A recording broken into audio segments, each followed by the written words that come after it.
Hey guys, so I wanted to do a 3 month follow-up. So basically 12 weeks from today, I had my Sarpe surgery, and I'd probably say the last month for me has been the craziest. I think in the beginning it was like getting used to just big change in diet and kind of starting to breathe better, but for me, the biggest thing has been like this month, just continuing to breathe better and better. I'd probably say, since I've had the chronic fatigue for years, I feel like, it's like coming out of that, and my body basically just trying to recover and rebuild my system has been crazy. So I normally weigh 165, and I'd say today I'm basically about 187, and I've literally been like a medium my whole life, and I'm pretty sure I'm probably gonna come out of this weighing 20 or 30 pounds more, and I literally think it's because I can breathe so much better and carry a shit ton more muscle just because I can breathe. This last month my metabolism was probably like 3x, so I guess say this month I didn't sleep great, and I think part of it was kind of into allergy season, and then part of it was literally like just incessant eating, almost like I'm 15 years old again, just metabolism through the roof. But I think for me, the last 3 weeks, I literally went the first 3 months of this year like basically not really working out, didn't even pick up a weight, like first time in like 20 years after getting basically COVID at the end of last year. But I was just so fatigued on top of the chronic fatigue that I already had, and then now it's literally like I think the last 3 weeks I've been doing, I work out every day, and I probably say 4 or 5 days a week. I get in 20-30 minutes of cardio, so basically like 2 days, and I literally couldn't tell how bad my health had gotten, even though I looked pretty healthy, until I started doing the cardio and just seeing like my body's ability to produce energy, just how bad it was. And I just think it was from my body being so run down. And then looking at my metabolism now and, basically being up, I think the highest was like 25 pounds up. And I thought like the majority of that weight would come off as I started to work out more and more. And literally it's pretty much like stabilized right around that. And I literally think it's just from eating and breathing so much better. But this last month, I'd say, the sleep was different, and I'm not really sure if it was like from allergies. And basically I have a gym where doors are open all day long, but it's the first time in my life where I literally don't feel my allergies at all in my nose or in my breathing. That's how much it's improved. Like literally I can ride an assault bike doing intervals outside with pollen blowing, and I don't really feel anything from allergies anymore. Some days I wake up, I feel a little bit of itchiness, but like that's it. Nothing related to breathing whatsoever, which is crazy because my whole life I've just had horrible allergies, postnasal drip, runny nose, itchy eyes, literally just couldn't breathe. So I'm not sure if there's still a little bit of allergies that affect like my nose when I sleep at night this time of year. And I'm also not sure if just like my metabolism, my body is so out of whack from just years of neglect and actually starting to get healthy and repair itself. But basically like 3 weeks ago, I went back in to see my ortho on a Monday, and I hadn't basically done anything for 5 weeks, was kind of in a hold pattern. And then he basically had me expand, crank the expander once a day for 6 days. So basically for the last 2.5 weeks or so, I haven't done anything. And then I'm supposed to go back in like 5 weeks, and I'll probably do another 3D CT scan to basically see where my expansion width is at.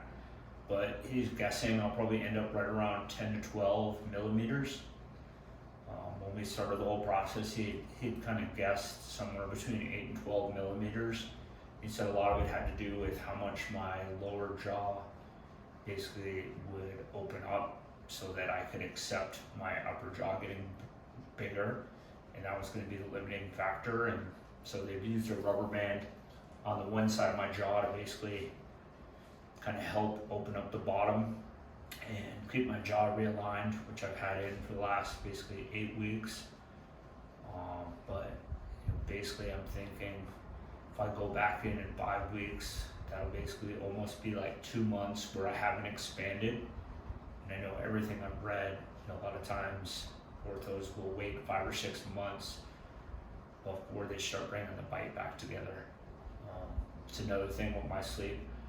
I'm not really sure also if like my jaw just being misaligned because my upper jaw is freaking super open now, that's messing with just kind of my sleep as well. But like I can definitely feel now my upper jaw is so wide that my tongue just sits on the roof of my mouth, and I actually can feel the tongue like wanting to push my lower teeth kind of forward and open up my jaw, just because I can get that much pressure and like a good connection as far as my jaw being open and wide, which obviously should happen when you're a child to kind of allow this to happen naturally. But kind of learning this the backwards way at 44, it's been interesting just to kind of figure it all out. And the last thing, I guess it's kind of funny, just I continue to talk to people and everyone kind of looks at it and they're like, oh, they just assume like I'm in pain or it hurts. And it's really like not much at all. Outside of exercising really hard and breathing hard through my nose and training that, like, and keeping the tongue to the roof of my mouth, like I literally feel like the expander a little bit, just kind of rubbing on the top of the roof of my mouth. But when I eat and everything, like I feel zero pain. When you turn the expander, you feel zero pain. So outside of the awkwardness of just, I feel like between the bar across the top and braces, always having food stuck in my mouth, and then eating all the time, that's about it. But I'd say for me, there's no pain associated with this, and I look forward to the next few months basically being able to eat foods that I basically haven't been able to eat for a while, because at this point I think the right side of my jaw is still kind of basically like floating. And I think because my bite is so off, and then also having the jaw split down the middle, I literally don't think I can put a lot of pressure and then get my teeth to line up when I bite. So I can't really chew. So I mean, a lot of what I've eaten for the months now is just all soft foods, crock pot, all your healthy fats, coconut oil, all that types of stuff, tons of veggies in the form of smoothies, and then just kind of like rices and pastas and stuff to just kind of keep everything going. But it's been an interesting ride, but definitely worth it. And it's crazy to see, at 3 months, just how far I've come, especially with my exercise. Like every single week I get stronger, more fit, and it's just crazy because for me, living in the world with pro athletes, baseball, golf, for years, like I would read about the effects of nasal breathing and all that stuff, and it's kind of one of those things I thought I could do. Now it's like night and day difference, and it just brings into perspective a lot of people that really can't breathe that well, like how much they're missing out on, and they have no clue about how much better it could be. Because I feel like a different person as far as when I breathe and when I exercise. It's like I literally felt like I went from a V6 to a V8, and now I just got to train it. But I think back to just even being an athlete and how much more efficient I would have been, because I could just breathe through my nose as a kid, long distance running for conditioning. It's ridiculous. So Anyone who's interested in this, you get any questions, definitely reach out. But my goal is just kind of keep going through the whole process until it's done. And I guess, even if this helps one person kind of answer a bunch of questions about what the process looks like, that's my goal. So